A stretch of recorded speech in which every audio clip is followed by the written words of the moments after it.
Obrigado, Luís. Obrigado ao Jorge, à Márcia. Já é a quarta vez que eu participo.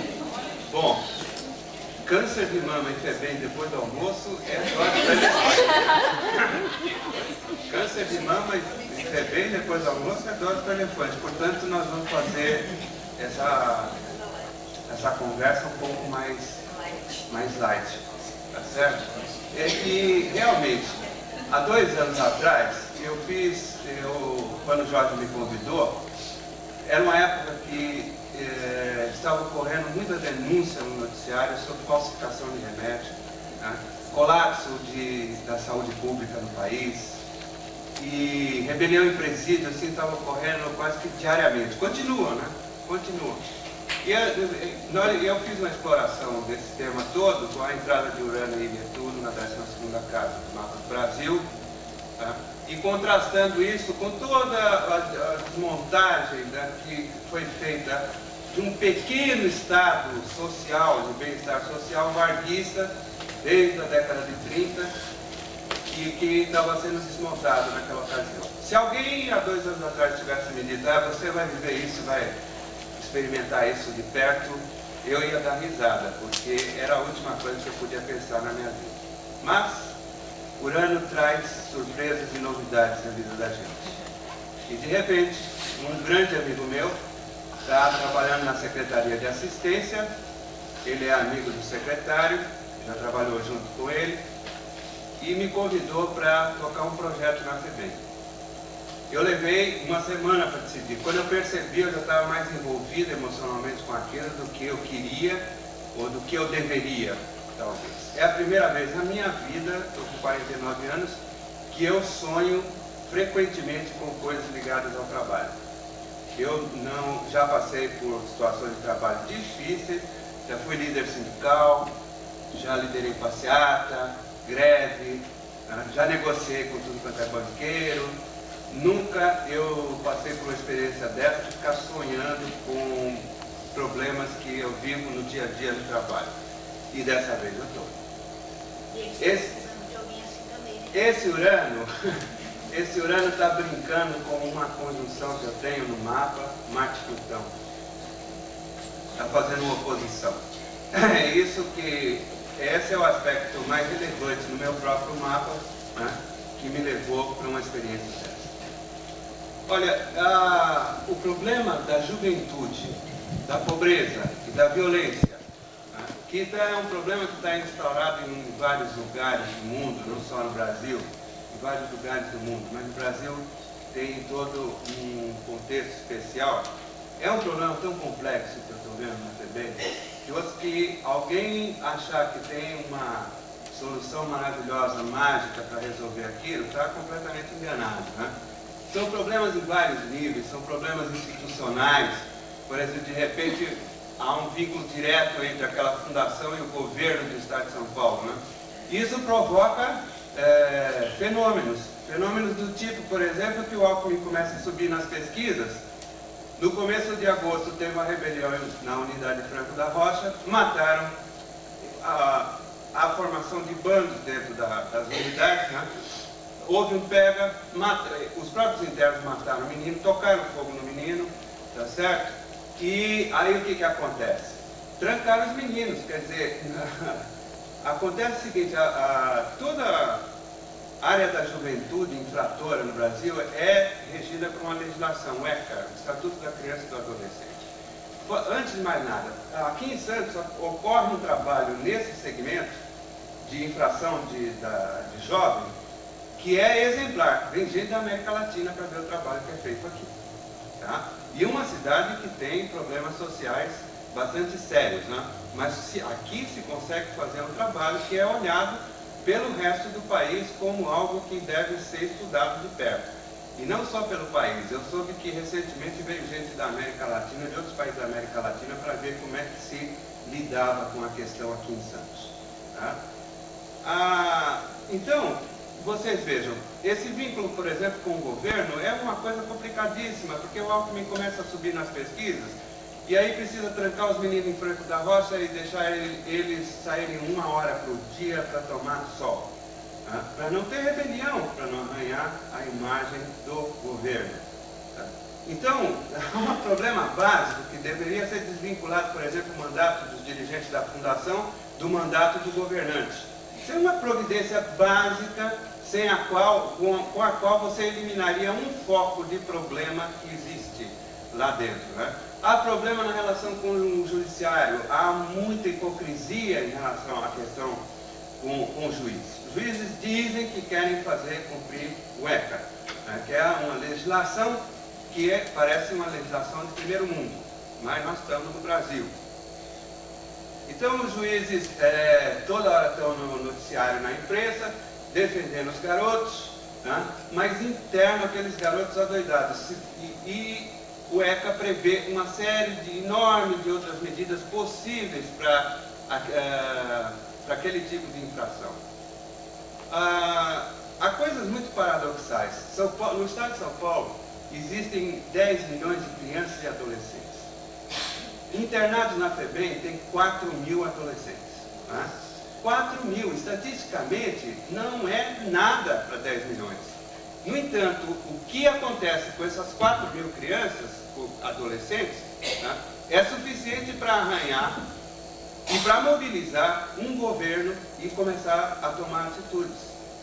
Tá? Se há alguma coisa que preocupa a administração do governo de São Paulo, é a FEBEM. 4 mil internos podem provocar uma confusão que não tem tamanho. E quando a gente começa a olhar o que acontece dentro das unidades, há muita distorção. Nós temos uma imagem da FEBEM no noticiário, que vocês vão ver o mapa. Eu acho que a imagem que aparece no noticiário é exatamente o mapa. Vocês vão ver lá a posição Marte-Saturno, quadrado com Plutão e coisas do gênero. E é isso que aparece no noticiário da televisão, porque só aparece o noticiário da televisão quando acontece alguma rebelião.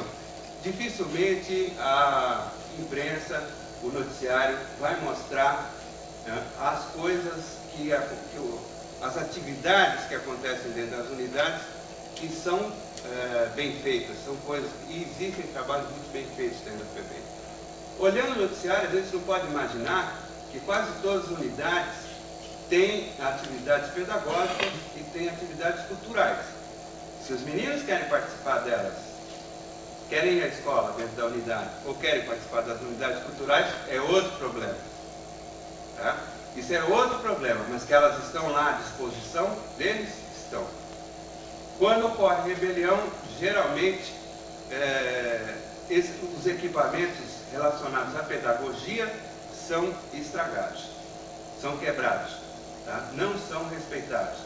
Tudo isso é indício simbólico, né, do que isso representa para eles. Fizeram uma estatística lá em agosto com eles e colocaram o seguinte: o que vocês gostam mais de fazer quando estão nessa situação de internamento? E aí saiu uma série de respostas. Em primeiro lugar saiu fazer nada. Tá? Segundo, aprender música. Depois informática, depois aprender línguas, capoeira, não sei o que, um monte de coisas. Que existem mesmo todas essas atividades disponíveis para eles. Mas é sintomático, você compreende? Quer dizer, não quero fazer nada. Tá? E a primeira oportunidade que eu tiver, eu não falo, mas é isso que penso, a primeira oportunidade que eu tiver, eu fujo. Tá? Porque, na realidade, há uma hipocrisia muito grande quando se fala que eles estão privados de liberdade. Eles estão presos. Estão presos. Tá? Então, a própria legislação já usa todo um palavreado em relação... É proibido falar em relação a menores de 18 anos no Brasil que eles estão presos. Presos estão adultos que passaram na justiça, foram condenados, Código Penal, etc, etc.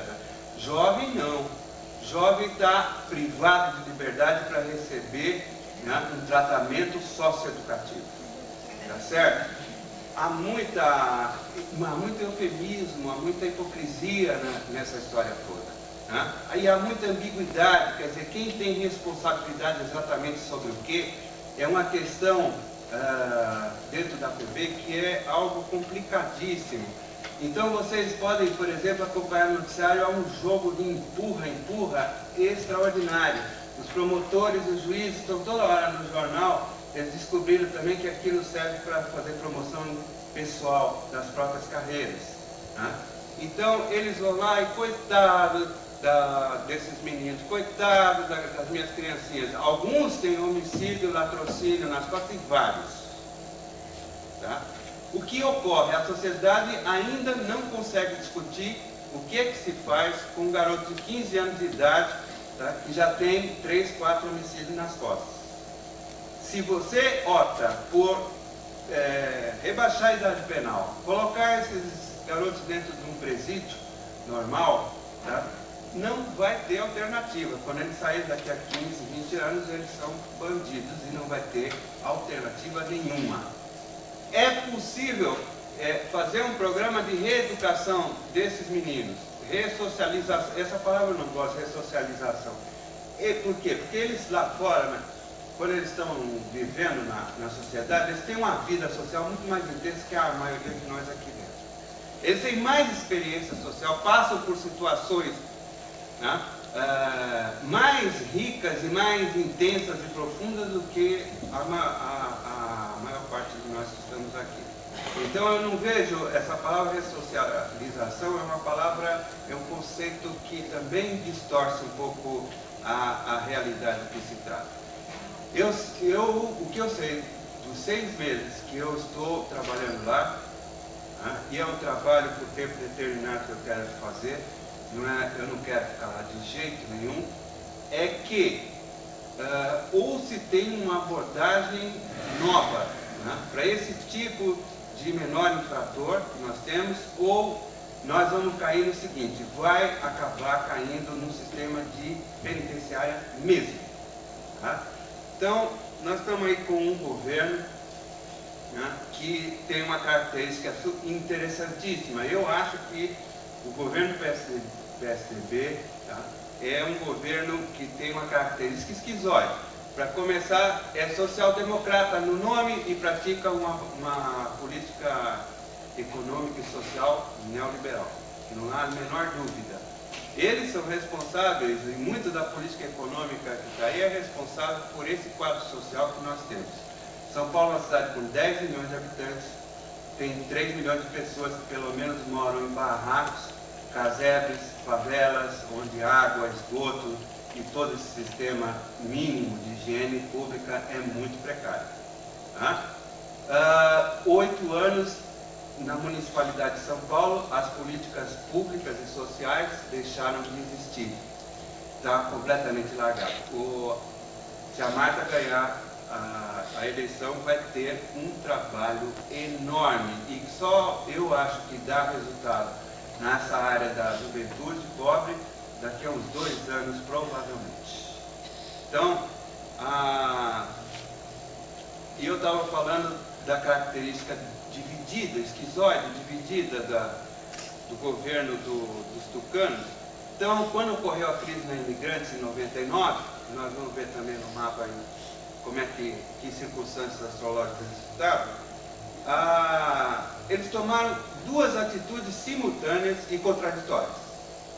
Eles chamaram para dirigir um projeto novo, socioeducativo, uma ex-funcionária da FEBEM, que é assistente social, que tem uma carreira e uma vida toda construída nessa área, né, que está defendendo uma tese de doutoramento sobre o assunto e que fez um estágio no Japão. Tá certo? Então, é uma mulher super qualificada. E, ao mesmo tempo, eles criaram 2 presídios para a FEBEM, que são Franco da Rocha, um, e Parelheiros, o outro. Né? São presídios, têm características estruturais de presídios, a ênfase toda nesses lugares é uma ênfase na segurança e na contenção e não na reeducação. Então a impressão que me dá é o seguinte, toca os 2 projetos, coloca os 2 projetos aí para funcionar. Algum deles vai dar certo e a gente vai na onda. Só que, do jeito que a coisa está estruturada, está óbvio que isso está caindo cada vez mais para um esquema de segurança e contenção mesmo. Né? Então você tem uma legislação que manda reeducar esses meninos infratores e o que de fato vai acontecer é que você vai encarcerar esses meninos infratores. E para mim não há dúvida nenhuma, com a estrutura que existe no Brasil de encarceramento, presídio, etc., não há a menor esperança de reeducação. Tá? Isso é culpa do governo? É culpa da administração da FEBEM? Não. Também é, mas eu acho que não, porque uma boa parte da sociedade, da imprensa, pede, né, para rebaixar a idade penal e encarcerar esses moleques. Tá certo? Quando não se refere a eles diretamente como os bandidinhos. Né? E isso é uma cultura terrível, porque isso vai passando, você compreende? Quer dizer, falam os bandidinhos na televisão e daqui a pouco os funcionários também estão chamando os meninos de bandidinho. Tá? As coisas lá dentro são tão complexas que existe uma identificação maligna e maléfica entre os funcionários e os internos. Os funcionários falam a gíria dos internos. No Brasil ocorre um fenômeno super interessante. Aqui as classes dirigentes não conseguem educar as classes subalternas. Tá? Não conseguem educar. É o contrário, as classes dirigentes no Brasil usam a linguagem das classes subalternas o tempo todo. Vocês peguem, por exemplo, quem tiver paciência, pegue a transcrição que a Folha de São Paulo fez das fitas do grampo das histórias do BNDES. Vocês vão ver o Pedro Malan, o ministro da Comunicação, presidente do BNDES, falando como meliante de rua, como trombadinha de rua. Tá? No Brasil, a situação social ela é estruturada de um jeito tal para conviver com essa desgraça que a gente produz ao nosso redor, de uma certa maneira, há um certo sentimento de culpa no ar o tempo todo. E parece que falar a linguagem deles é uma maneira de se aproximar. Os funcionários dizem isso claramente, nós temos que falar a linguagem deles. Não, eu falo, vocês não vivem a vida que eles vivem. Eu tenho muita discussão com os funcionários nesse sentido. Vocês não vivem a vida que eles vivem. Vocês têm outro vocabulário. Vocês têm um emprego, têm um registro em carteira. Tá? Eles falam, há um fascínio enorme. O funcionário se sente um prisioneiro. Ele trabalha 12 horas ali dentro com aquele menino. Ele é acuado o tempo todo também. Né? Os meninos provocam o tempo todo, os meninos querem ir embora, tá certo? E o funcionário ele se sente prisioneiro daquele sistema todo, prisioneiro dos meninos, prisioneiro da provocação dos meninos. Tá? Mas eles sentem um fascínio muito grande pela vida dos meninos. É interessante isso. O sujeito no Brasil que tem um trabalho assalariado, registro em carteira, está lá trabalhando 12 horas durante 3 dias, depois folga 2, de repente tem uma admiração e um fascínio por um jovem pobre, marginal, tá? Que não tem que prestar conta a ninguém, que encarna para ele alguma coisa como uma liberdade. É inacreditável, mas é isso. Tá? O menino infrator da FEBEM, tá? Que às vezes já cometeu homicídio, tá? Que está muitas vezes vinculado com o narcotráfico e, portanto, não é livre coisíssima nenhuma, porque tem hoje meninos da FEBEM que não querem sair de maneira nenhuma. Quando chega perto da audiência com o juiz, eles cometem alguma infração dentro da unidade. Por quê? Porque estão jurados de morte na rua. Então, estar dentro da FEBEM, para eles significa vida. Olha só como as coisas estão todas de perna para o ar. Está tudo invertido. É tudo exatamente quase o contrário do que deveria ser a organização. Tá? É algo que virou completamente e está bastante perna para o ar. Atitudes administrativas somente não vão resolver aquela parada de maneira nenhuma. Há um problema de violência endêmica na década de 90 que não está restrita nem à juventude e nem à juventude pobre. Para começar, basta ver o noticiário também para ver que a juventude rica de classe média, né, de vez em quando comete algumas atrocidades que tem que sair, né, no noticiário. Quando começou a história nas unidades da FEBEM de tocar fogo nas coisas? Depois que colocaram fogo no índio em Brasília. Pois se meninos ricos fazem aquilo com um índio, tá, eles têm direito também de fazer isso dentro das unidades, de tocar fogo e, eventualmente, num acerto de conta entre eles lá, tocaram fogo também, num garoto agora em agosto. Quando você vê de perto, a violência que instala dentro da FEBEM, que provoca uma grande comoção, porque ela é irradiada e multiplicada na mídia, né, não é diferente da violência que está instalada na periferia. Ontem mesmo eu estava vendo professores de escola pública na periferia de São Paulo estão sendo agredidos dentro da classe de aula. Né? Carros de professores, por exemplo, dá um perigo agora em trabalhar com carro. Mas não se reduz só à periferia e à juventude pobre.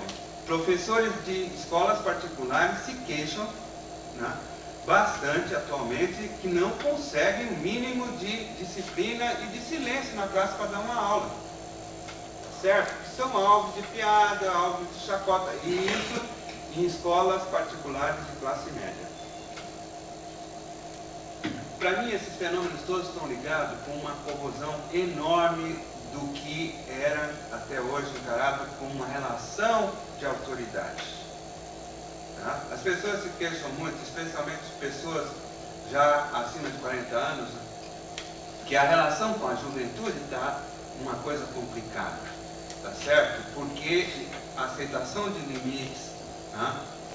Uma visão de contenção, de que o jovem precisa ser contido também, de alguma, contido não na pancada, estou falando contido emocionalmente, contido psicologicamente, né? Os pais são um vaso de contenção para as crianças e para os adolescentes. Parece que há problemas gravíssimos nessa área, não só no Brasil, nos Estados Unidos, na Europa Ocidental. Mas isso também é outro fenômeno muito interessante. Esses problemas estão ocorrendo bastante em países, né, da área cristã. Tá? Se você pegar países islâmicos, tá certo? A Ásia, Índia, China, etc. No Japão também ocorre bastante. Porque o Japão, de toda a Ásia mais ocidentalizada de todos, né?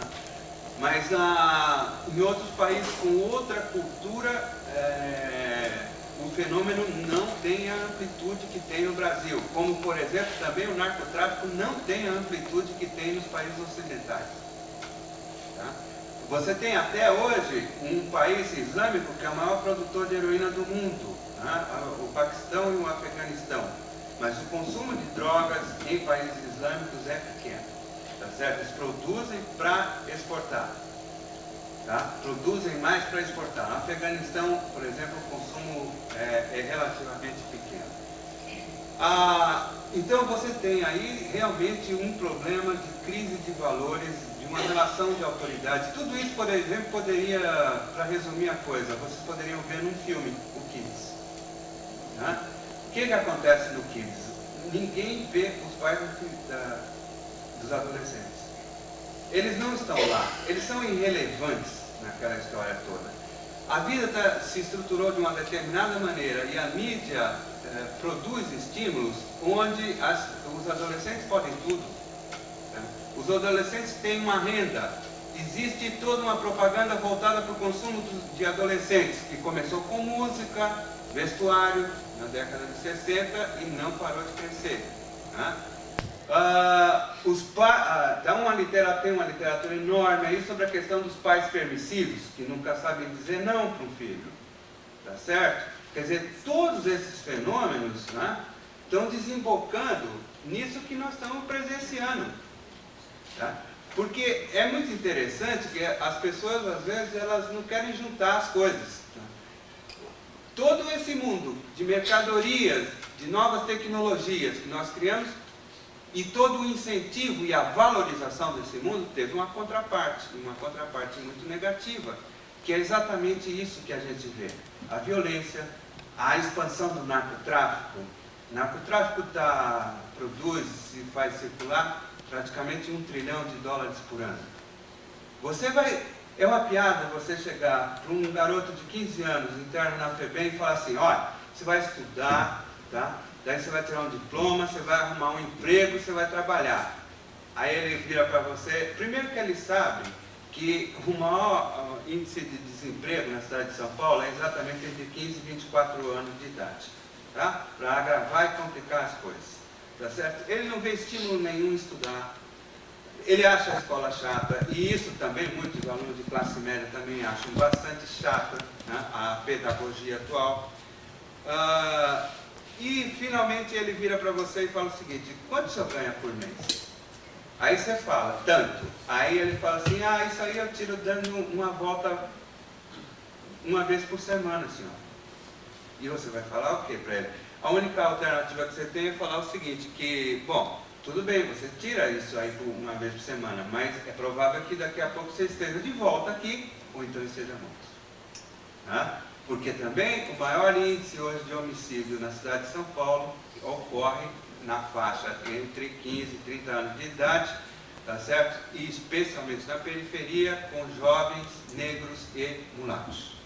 E geralmente gente que não tem passagem na polícia, que é pego no meio da violência de um tiroteio qualquer. Tá? Essa é a vida. Quando eles saem da FEBEM, qual que é a perspectiva? A perspectiva é cair nessa periferia e daqui a 6 meses eles estão de volta de alguma maneira. Pensar que existe alguma solução para isso dentro, organizando melhor a fundação, é lógico que você pode organizar melhor a fundação. Você pode organizar melhor. Você pode desvincular ela desse laço que ela tem com o governo hoje, que é perverso. Você pode ter uma relação melhor com o judiciário. O judiciário precisa parar com essa hipocrisia, né? De querer cumprir o ECA e ao mesmo tempo internar. Tá? Então, a FEBEM veio assim, durante toda a década de 90, 2 mil internos. A partir de 97 começa a crescer e dobrou, está com 4 mil. Com o mesmo número de funcionários. Que prognóstico você tem para essa situação? O pior possível. O pior possível, né? Então, oi? Desculpe interromper. Não. Essa gente ainda é ignorante, mas e os juízes, hein, que não trabalham, não fazem nada? Os juízes fazem. 20 anos, 50 anos, eles não resolvem nada. Os juízes fazem, você entende? Mas achar que também, por exemplo, é lógico que todo mundo lá tem uma ideia genial, né? E precisa ter uma ideia genial para apresentar alguma coisa. Então, o grande barato atualmente é desinternação, apressar a desinternação. Diga. Qual é a resistência? Como você vê essa resistência de fazer as unidades em campos, em fazendas, em lugares abertos, que é a grande alternativa? É claro, e existem duas e funcionam muito bem. Mas por que tem uma resistência tão grande? É tão um fator político de manter a FEBEM da forma que ela está? Olha, veja só, o programa hoje é de descentralização, né? Bom, aqui em São Vicente, tá? O prefeito era a favor, a Câmara Municipal é contra. Tá? E um monte de gente sai na rua para fazer passeata contra a instalação de uma unidade da FEBEM. Então as cidades aqui no estado de São Paulo se comportam assim. O jovem infrator não é problema meu, manda para a FEBEM na capital.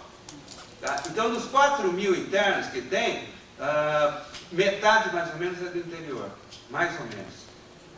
E o pessoal do interior tem uma resistência enorme, quer dizer, tem presídio, em tudo quanto é cidade aí tem presídio, entende? Mas se é uma unidade de menor da FEBEM, existe uma barreira violenta. Porque a minha grande questão lá é a seguinte, por que 4 mil internos provocam essa confusão inteira, entende? Por que as pessoas admitem que tem um presídio na sua cidade, mas não a unidade da FEBEM?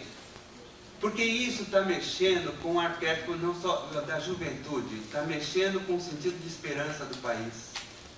É por isso que é tão chocante ver os meninos se matarem e colocarem fogo no outro. Porque põe um ponto de interrogação sobre o futuro desse país. Tá? É a questão da esperança. Tá? Por que essa coisa da juventude mexe tanto com a gente? Por que um garoto de 15 anos que pode ter 1,80 m de idade, se ele mata alguém, isso ainda choca, enquanto que se a gente vê na televisão alguém de 30 anos que assassinou alguém, a gente continua a jantar. Não é isso que ocorre? Essa reação, existe um duplo peso e uma dupla medida, e tem uma razão para isso. Né? A razão, a meu ver, é exatamente porque a juventude simboliza o futuro. Né? E aquilo que está ali é horrível. O senhor também não acha que porque as famílias se questionam? Sobre Onde está a minha culpa? que famílias? A família deles? Todos nós. A família como núcleo. Olha, veja só. Fizeram um levantamento do problema da juventude infratora no Brasil. A maior parte vem de família de mãe solteira, né, que ganha meio salário mínimo, 1 salário mínimo por mês, tá certo? Que você chega lá, às vezes ela está trabalhando como doméstica e tem um menino de 7 anos tomando conta dos irmãos de 3 ou 4. Quando você olha as estatísticas no Brasil, a primeira pergunta que você faz é a seguinte: por que a violência não é maior?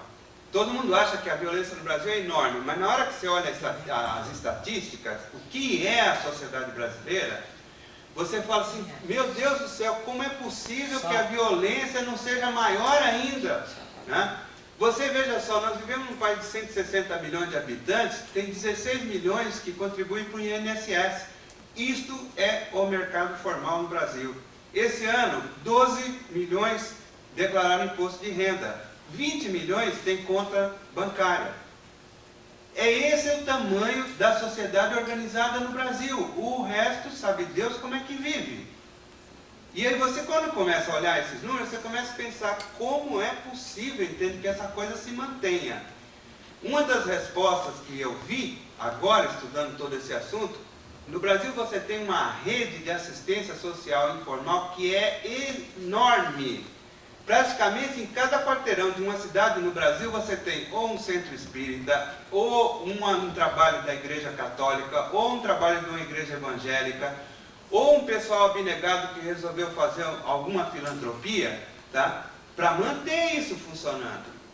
Isso só funciona porque você tem uma rede capilar assim, muito grande e eficiente. Eficiente assim. É muito perverso tudo isso, por um motivo muito simples. Veja só, no Brasil, os pobres pagam imposto e os ricos são isentos de imposto. Tá? Aqui é o Robin Hood ao contrário. Na hora que você analisa a legislação tributária, é o Robin Hood ao contrário. A mesma coisa faz a filantropia. Quem contribui para a filantropia, em geral, é gente de classe média, você compreende? Que pega e se desfaz de algumas coisas e dá um dinheirinho lá, para manter esse pessoal que é mais pobre. Quer dizer, o Estado e os ricos no Brasil, mas nem com isso eles se preocupam. Nem com isso eles se preocupam. E aí dá como resultado esse mapa aí. O mapa da FEBEM é um negócio meio complicado, porque para escolher, né, para escolher uma data para fazer o mapa, porque a FEBEM, já houve várias instituições no passado que cuidaram dos menores infratores, menores abandonados. Outra coisa que pouca gente sabe, a FEBEM tem um trabalho, nós vamos ver no mapa o que está acontecendo, tinha um trabalho enorme na área de menores carentes e abandonados. Tá? Um sistema de creches aí que era muito bom, está sendo desfeito. E a gente vai ver no mapa que está sinalizado de uma maneira bastante nítida. Então, então tem decreto em 1972 com a intenção de fundar uma fundação que não sei o quê. Em 73 fizeram não sei mais o quê. E eu escolhi como data o momento em que ela abriu as portas com este nome, FEBEM. E eu achei o mapa super interessante. Eu acho que é exatamente a cara, né, da imagem pública da FEBEM. Diga lá. Podia passar as datas, horário? Oi? Ah lá, 8 de maio de 74, 8 horas da manhã. Tá? São Paulo. É. Bom, nós vamos ver, né? Nós vamos ver o que é isso. Bom, a primeira coisa quando a gente olha esse mapa é ver aí um triângulo daqueles bem pesadinhos, né? Vênus lá em cima em Áries, quadrado com a conjunção Marte-Saturno em Câncer, e que está quadrado com Plutão no começo de Libra, que está oposto a Vênus. Tá? Então, os três planetas estão ligados à violência e encarceramento, Marte, Saturno, Plutão, né? Estão aí todos em configuração. E com o planeta da juventude, que é Vênus. Certo? Com o planeta da juventude, que é Vênus. Veja só, então, a FEBEM vem aos trancos e barrancos desde 74. Os funcionários já são peritos em sobreviver a mudanças de governo. Você imagina, isso aí já passou na mão do Maluf, do Quercia, do Fleury, do Covas. Cada governo desse que foi passando foi depositando um monte de funcionários de confiança. E esse pessoal foi ficando, uma grande parte deles foi ficando, né? Eles são peritos, né, em sobreviver à mudança de governo. Portanto, eles desenvolvem um jogo de cintura, um cinismo, principalmente na faixa da direção intermediária, que é uma coisa de maluco. É uma coisa de maluco. Você lá nunca tem certeza da resposta que o cara te dá. Tá? Como é impossível dentro da FEBEM tirar a limpo, por exemplo, uma situação de violência. Quando dentro de uma unidade ocorrem 3 tipos de violência. Existe a autoflagelação dos meninos. Tá? Eles pegam, molham a toalha e bum nas costas, bum. Especialmente quando sabem que o seu promotor vem fazer uma visita, ou um advogado vem fazer uma visita. Aí eles mostram, estou sendo espancado, piriri, pororó, pororó. Aí leva por fora, né? Faz uma sindicância e eles aí apontam o funcionário. Foi fulano de tal que me bateu. Tá? Existe isso. Lógico, eles são espertíssimos, os meninos. Existe formação de gangue entre eles, de grupos, né? De chefia. Tem uma mulher no Rio de Janeiro, uma antropóloga chamada Alba Zaluar. É excelente. Essa mulher escreveu alguns ensaios muito importantes sobre a questão da formação das gangues no Rio de Janeiro. O último livro dela chama Condomínio do Diabo. E ela mostra, né, como se forma a gangue, a ética do chefe. A violência vira uma linguagem. Tá? Ser violento significa uma maneira de se identificar no mundo. Na FEBEM, por exemplo, você fala para alguns meninos assim, o que você quer ser? Ele fala, bandido, senhor. É lógico, porque ser bandido é melhor do que ser nada. Ser bandido, pelo menos, é uma identidade. Ser nada é muito terrível, é muito pior do que isso, você compreende? Quando a gente aborda esses fenômenos, né, e talvez precisasse de astrólogo, uma pessoa que tem uma formação de astrologia, uma formação de ciências humanas, para poder encarar esses fenômenos com um pouco mais de objetividade. A maior parte das pessoas fala, são uns bandidinhos. São uns bandidinhos e acabou. Mas é óbvio que o menino quer falar que é bandido. É melhor do que ser nada. Né? Então, você tem nesse mapa aí, esse Sol em Touro na 12ª casa, né? Que bem típico de um contexto aí de contenção, tá? De aprisionamento, de uma cultura carcerária. E com agravante, nesses últimos, da imigrantes para cá, que a FEBEM virou uma coisa muito pública, né? Também andou saindo muita coisa sobre o custo da FEBEM. Imagina, o Estado gasta R$ 1.800 por mês para cuidar desses bandidos. É um absurdo. Precisamos cortar isso de qualquer jeito.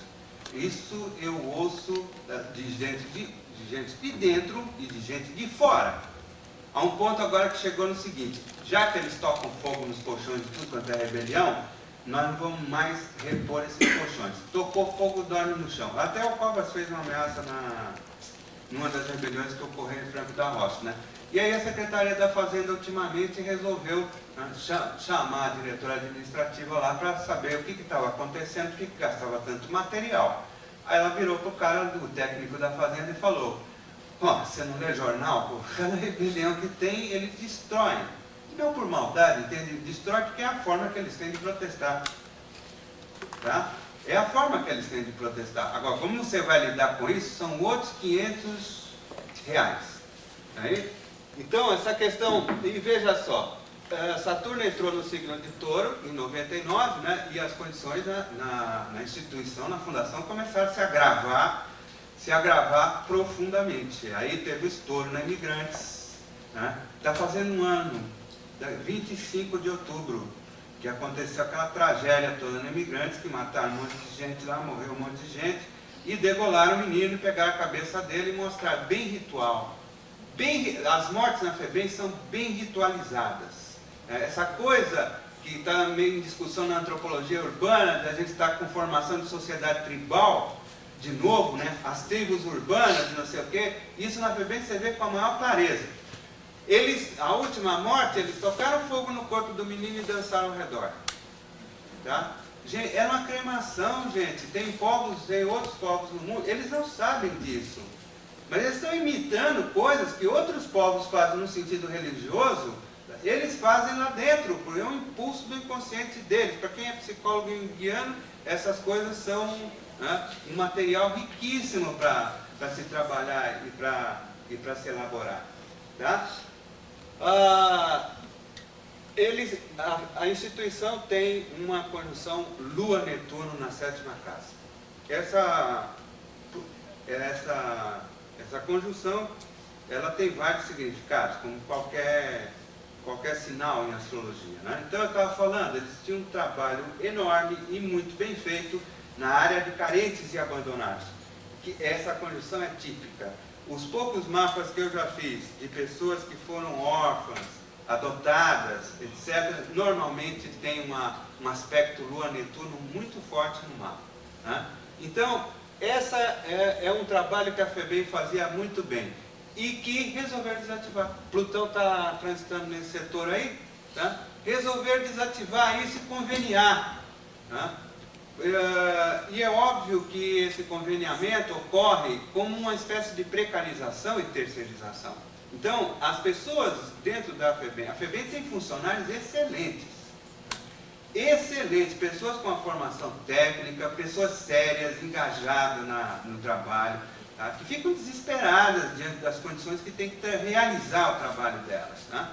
A mulher que toma, uma italiana, que toma conta dessa área de carentes abandonadas, ela vive de luto porque está entregando as creches e as crianças dela, né? Porque tem isso também, né? O funcionário está tão identificado com aquele trabalho, com aquele sistema, com aquelas crianças, entende? Que de repente começa meio a considerar dela mesmo o trabalho. Ela está de luto, aquela mulher. Eu acompanho, enquanto com ela quase todo dia, ela está num processo efetivamente de luto. O que está surgindo no lugar dessa Lua Netuno aí? Está surgindo o seguinte fenômeno. Agora, algumas mães vão visitar os prezados filhos nas unidades e elas levam droga para os moleques. Eu estou falando, acontece de tudo. Você querer colocar a culpa em alguém lá dentro é uma tremenda de uma tolice, você compreende? De repente as coisas ficam feias, aí o secretário fala assim, é que eles estão fugindo porque alguém está facilitando, está recebendo dinheiro, não sei o quê. Não é isso. É muito mais complicado do que isso. É muito mais complicado, né? Como é que entra a droga numa unidade? De 3 maneiras. Ou os funcionários estão comprados e levam, e aí isso vira troca de barganha entre eles, funcionários e os internos, tá? As mães estão levando droga, mas eles fazem revista lá, quando elas vão visitar. Estão pegando droga com as mães. Ou então tem algumas unidades, como por exemplo no interior, eles jogam por cima do muro. Eles geralmente tem uma parte dos internos que estão ligados ao narcotráfico, tá certo? O pessoal passa numa determinada hora e joga, né? Joga uma trouxinha por cima do muro, eles sabem exatamente a hora, vão lá e pegam. Então, a criatividade deles para bolar artifícios é inacreditável, fantástica e não tem, e parece que não tem fim aquilo, né? A facilidade que eles têm, por exemplo, para fazer estilete, a partir de coisas que você nem imagina que possa servir como estilete, descobrir onde está o ferro e fabricar a coisa, também é algo assim impressionante. Então, hoje, aquelas unidades precisariam de fazer revistas pelo menos uma vez, né, por dia. Temos lá um Júpiter no meio do céu, no signo de Peixes, né? São os dirigentes. São os dirigentes da instituição. 10ª casa, Peixes. Júpiter em Peixes no meio do céu. Que tipo de característica vocês acham que tem os dirigentes? Não esses que estão agora lá, mas os dirigentes desde que isso foi fundado, né? Qual é o tipo de característica? Oi? Veja só, é Júpiter e esse Júpiter tem uma quadratura com a Lua Netuno. Ele está forte por signo, né? Ele está em Peixes, né? A primeira característica disso é a seguinte: a grande parte. Oi? De salvação? Tem, mas tem uma coisa aí que concretiza mais ainda essa ideia. A maior parte dos dirigentes da FEBEM veio de gente ligada à Igreja Católica. Tá? A área de assistência, é gozado isso. Veio Maluf, veio Quercia, veio Fleury, veio Covas, né? Mas todos eles pegaram a área de a Secretaria da Assistência em geral e tchum, alguém ligado à Igreja Católica, tá certo? E agora mudou. Agora teve uma mudança nesse esquema depois da Imigrantes para cá. O pessoal que está lá, se bem que a diretora técnica lá é da PUC, é uma pessoa ligada àquele pessoal da PUC, então ainda tem um certo vínculo com esse tipo de concepção e com esse tipo de trabalho, né? Mas a ideia de querer salvar, você compreende, quer dizer, não evitou a catástrofe da Imigrantes, tá? Oi, diga, Lídia. Esse aspecto também, eu acho que exatamente, a FEBEM, uma coisa que você falou, mas tem tudo a ver com essa Lula Letuno. A FEBEM, eu até trabalhei um tempo lá, tinha o papel de você encontrar pais para adotar as crianças que estavam lá. E tinha muita criança, malformação física, tinha unidade de hidrocefalia e coisas assim, escabrosas. Mas eu acho que esse supertrigo no quadrado de tudo, a FEBEM nunca foi olhada de fato no cérebro dela, como ela era. Você tinha uma fachada, como você falou, de ressocialização. Eu acho que é tapar os olhos com a peneira, é não olhar de fato qual é o drama de tudo rua, que é essa falta de limite dos adolescentes, que são os clientes da FEBEM, que é a sétima casa. Isso. Então, acho que quando estourou o aspecto de Plutão,